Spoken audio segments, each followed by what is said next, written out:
Hello বন্ধুরা, সব কেমন আছো? আশা করি ঈশ্বরের কৃপায় সকলে খুব ভালো আছো।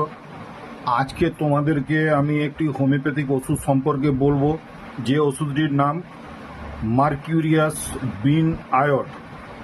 শর্টে এটিকে মার্ক বিন আয়োড বলে ডাকা হয়। এই ওষুধটির খুব ভালো উপকারী ওষুধ, বিশেষত টনসিলের ক্ষেত্রে, যদি কারোর ডিপথেরিয়া হয়ে যায় সেই রোগে, অথবা যদি ঘাড়ে কারোর যদি গ্ল্যান্ড ফুলে যায় সেই ক্ষেত্রে এটি খুব ভালো ওষুধ।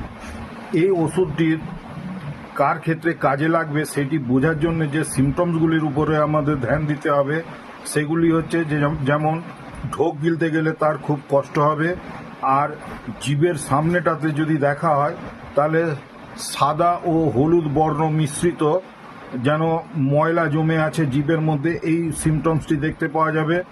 আর ঢোক গিলতে গেলে খুব তার কষ্ট হবে, ব্যথা হবে।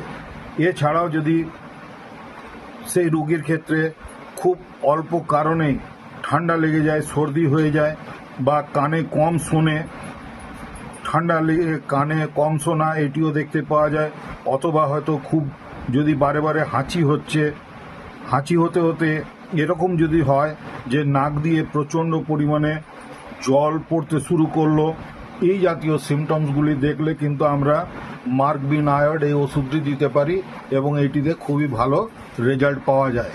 আশা করছি এই ভিডিওটি তোমাদের উপকারে লাগবে। যদি উপকারে লাগে তাহলে লাইক, শেয়ার, সাবস্ক্রাইব করে নিয়ে আমার সাথ দেওয়ার চেষ্টা করবে। আমি এই ধরনের আরও তোমাদেরকে হোমিওপ্যাথিক ওষুধ সম্পর্কে জানাবার চেষ্টা করব। ধন্যবাদ। সকলে খুব ভালো থেকো, নিজের শরীরের যত্ন নিও।